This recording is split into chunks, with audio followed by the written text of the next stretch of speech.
Big day. Paul Skenes. Everybody, I think, is a little bit on edge, not knowing what we're going to see today. Better chance that he's dominant or that it's his last start of the season?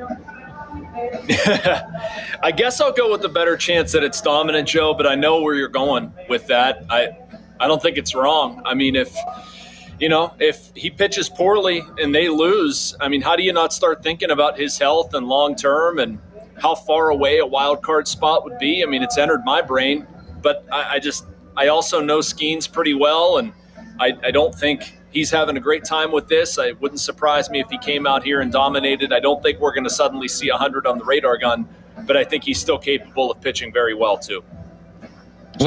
I'm sorry, Bob. No, go ahead. What makes you believe that? Because I haven't seen any real evidence of it. Even last game, I thought that they hit him very hard, and it could have been 2 or 3 homers instead of 1. I mean, I'm probably going to get myself in trouble by referencing this, but like Ben Cherington saying he's excellent on Sunday, right? Like a lot of people talked about that. I'm sure you guys talked about it on Monday. I mean, if you look at his wins above replacement, like he's still top 10.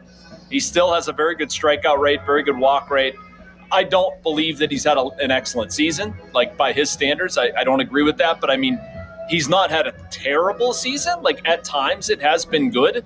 And I still think his four-seam fastball, if you look at the metrics on it, look at some of the metrics on his other stuff, like put together properly, if he's in the zone, not in the middle of the zone, obviously, executing his pitches better, I do think there's enough there for him to pitch well. Now, 2025, 2024 Skenes, no, I don't believe so, but I don't think it's automatically going to be bad. There have been runs of success in here too. Yeah, I'm hoping that we'll see that a little bit today. But I want to go back to last night. Not that this is an issue that needs to be debated because they won the game. But I was a little surprised that Mason Montgomery came out for the 9th inning, given the fact there were only 80 pitches. And, I mean, I don't know, Jason, the last time a Pirate pitcher has gone back-to-back complete games. We probably have to go back 20 to 30 years to find it seems. Were you surprised that Mason Montgomery got the call? I wasn't, and I don't like it. I wish Braxton Ashcraft would have finished. But, I mean, their reasoning has been managing his innings.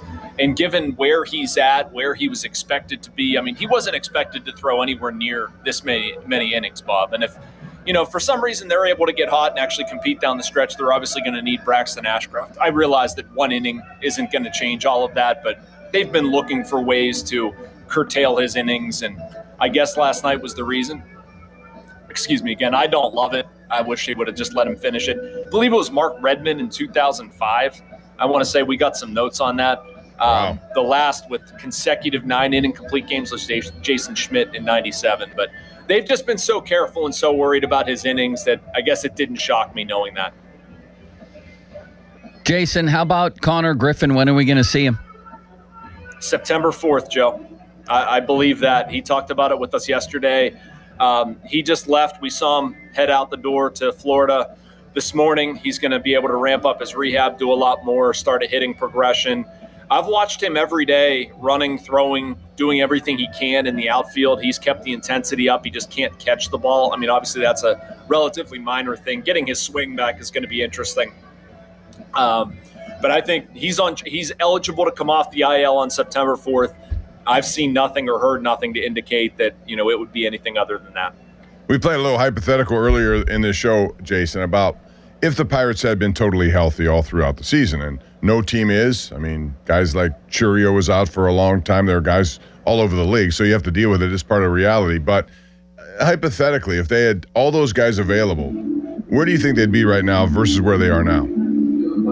I mean, I think they'd probably be a couple games out of the wild card. I think the bullpen is bitten them too much. I wish they would have addressed that earlier. I think that's, what we're talking about injury-wise. Like, it doesn't account for the many blown saves that they had earlier. But, I mean, I think it's pretty easy to say if you can look at WAR or you can make a statistical case to say if they're 6.5 out, they would have been 3.5 or 2.5 out. I think they would have, we wouldn't be talking about them being on the precipice of a collapse versus, they're just in the thick of it and they need to play better baseball, whatever it is. I'm curious, Bob and Joe, I mean, if they're able to keep this going just a little bit, win a series today, have a good road trip, whatever, stay in the fight until September. If this team does get Connor Griffin, Ryan O'Hearn back by then, which I believe it will, if Skenes can be better, I know it's a lot of ifs, But I mean, can you have a really good September? And I think that's kind of the hope you're looking at, that this team can get healthy in early September and then make a run. I mean, percent chance right now of them making the playoffs to me is about 1%. What is it officially? I wonder. Like, what's the? I think it's 4%. Yeah. What is it for you, Jason? The last I saw was 4. I mean, about that. I mean, it's not good. What do they have? 5 teams to jump over in the wild card, and they're 6.5 out. I mean, that's tough. Again, I think their only chance is they get, like, remember a couple years ago they had a 20-8 start. If they can finish on that sort of like unimaginable heater, I think that's what gets them in. Again, not a lot to bank on, but that's what they need. They need, and I guess my only argument in favor of that is they haven't had that run yet. Oddly, they have not had a run where everything goes right for them this season. They get red hot. So if they can find that, I think they can. Yeah, we saw that with the Cleveland Guardians last year, where it looked like they were pretty much done, and then they rattled off 11 in a row. And I'm not suggesting they can do that. However, after this road trip, which to me, you're going to know exactly where they are, right? You have the Dodgers for 3, the Padres for 3, and then the Cardinals for 3. The latter 2 teams are both ahead of them. If they can do some business and come away with a decent road trip, then they come home to 2 teams they should be able to handle, and all of a sudden, the plot thickens a little bit. But I think we'll know one way or the other where they are after this road trip. Do you agree? Bob, I totally agree. We might know one way or another where they're at by St. Louis. I don't even know if it would take all the road trip. And I mean, I think today is huge. Like Joe started off saying this might be Paul Skenes, or suggesting Paul Skenes' last start of the season. I don't think it's crazy. Like if it goes poorly and then you go to LA and you get knocked around there, like I mean that's basically an impossible hill to climb. We're already talking about playoff chances at 4%. So I mean, yeah, if a bad road trip, it's over. Good road trip, you're at least staying in the fight and leaving open the possibility they can get hot. Last question, Jason. Can Ben Cherington and Don Kelly withstand or survive a last place finish in the NL Central, or would that be enough for Bob Nutting to move on both of them? I think that, well, I mean, I think they are different, Joe. Like, I think Don Kelly in that scenario would probably be a little bit safer than Ben, just because he hasn't been here for 7 years. All right, let's just talk maybe. Ben then. Let's start with Ben. Could he survive that? Sure. Would he? I think it would be tough. I do. I mean, after 7 years, I think, a last place finish. I think you need some context there, I guess, a little bit, like what's the record. But last place, my head goes to like 76, 77 wins. And if that's the case, I just don't. Yeah, that's not enough progress. I don't see that. I don't see them running it back in that scenario. I would be surprised if they moved on from Don Kelly in that scenario. At the same time, if you bring in a new GM, he's probably going to want to hire his own guy. So, yeah, if they finish last and win total in the mid to high 70s, there's going to be a lot of hard questions they have to ask. Jason, we appreciate the time, man. Limits, you seem to be champing at the bit. Did you have a question there? Yeah, Jason, I am just stunned, and I'm curious if you agree with this.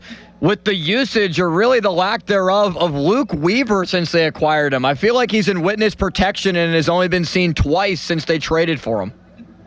Yeah, I mean, it has been weird, but they haven't been in games where it's been relevant to use him. And last night, you had 2 lefties up in the 9th. Like, if you're going to go to somebody else, you're going to go to Montgomery. It makes sense. I just think it's been a weird amalgamation of things, right? Like, they've either lost heavily or won, the games they've won, they've been lopsided. It really hasn't been a good lane for Weaver. I mean, I'm around him every day. I watch him throw. Like, there's nothing going on. It's not like he's, not healthy. I agree it's a little bit lighter usage-wise, but I think if they start playing better baseball, he'll be more useful to them. Yeah, that's the hope. Although I do think that Mason Montgomery has now put his claim in that he is going to be the closer. When you get a guy who can, put it up there at 100, 101 miles an hour, look confident, have control, I don't know. That's too much for me to pass up. I'm with you there, Bob. And the addition of the 2-seamer for him, man, I mean, it's just – and he's got a great presence about him on the mound. Mm-hmm. I'm going Montgomery as close. But, I mean, if Luke Weaver's your setup guy, that's good. Your 8-9 is really, really good. I love that. I mean, they have some other flaws, certainly, but that 8-9 is very good. Bob, may I engage Jason in a game of free association we haven't had to free finish? Association in a long time. I'm looking. All right. You ready for this, Jason? I'm looking for one-word answers, or maybe 2 or 3 at most. O'Neill Cruz signs a long-term deal with the Pirates before next season?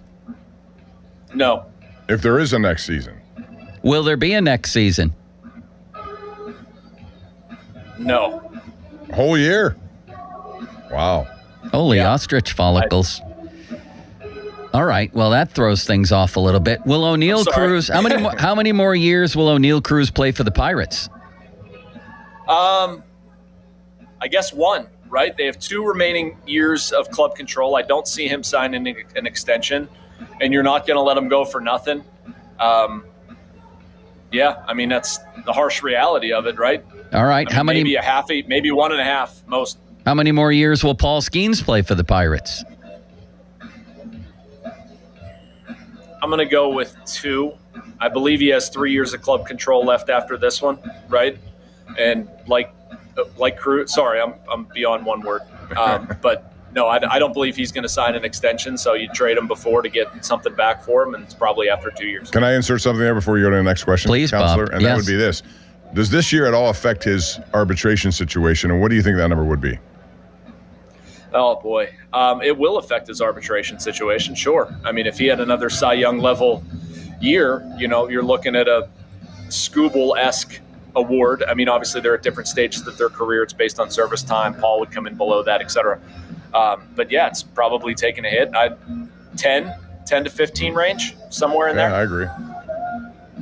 10 to 15. Yeah, that sounds about right. First year. Will Brandon Lau be back next year?